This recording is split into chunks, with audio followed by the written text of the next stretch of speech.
guys, this is Jose from StampingDough.com and welcome to this week's Stampin' Gals Gone Wild Wednesday freebie. For this one, I love the colors. It's two of our new ink colors. We have the Blackberry Bliss and the Lost Lagoon, and we're using that same color scheme with the ink. And it uses one of our, I'm pretty sure it's one of our most popular stamp sets out of the new book, and it's called Work of Art.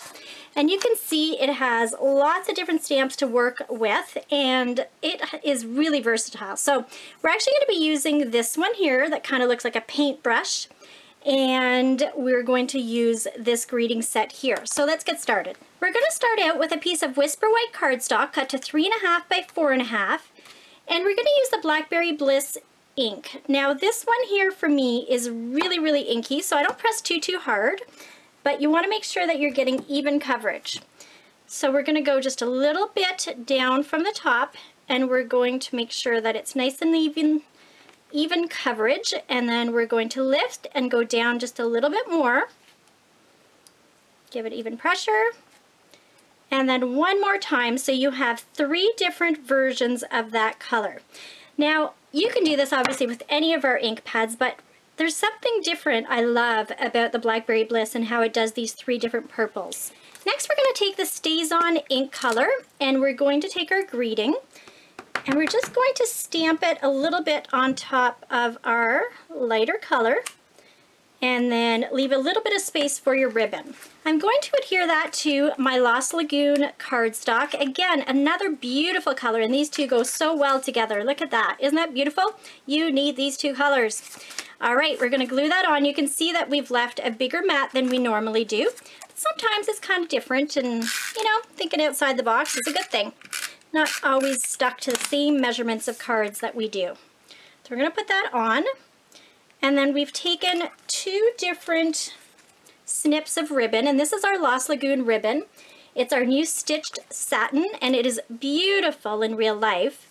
And it comes in all of our new ink colors, which is really nice and handy. So I, of course, had to get them all because I wanted to be able to work with ribbons and cardstocks and ink pads that all go together.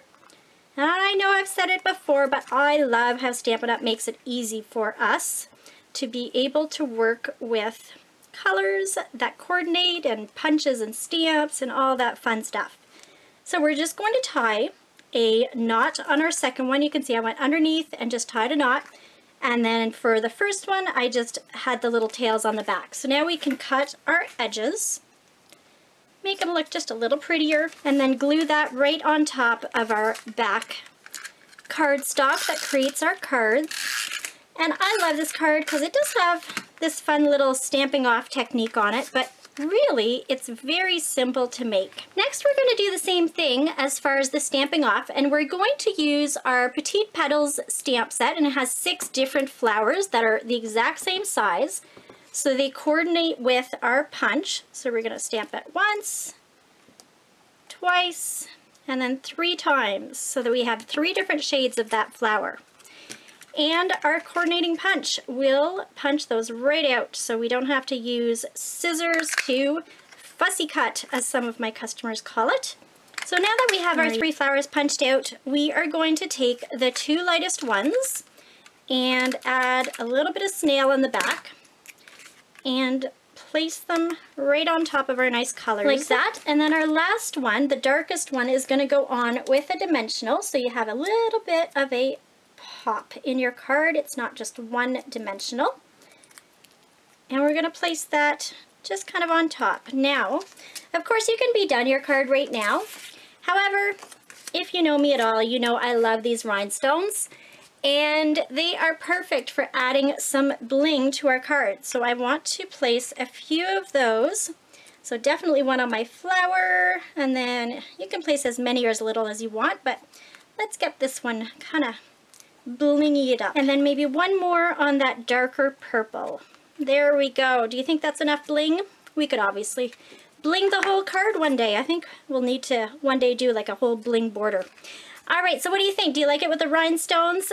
What do you think of these colors? I hope you enjoyed this project, and literally a 5-minute card. And I love 5-minute cards. It's fun to do really complicated stuff and more technique-y stuff sometimes, but today is a perfect time to do a 5-minute card.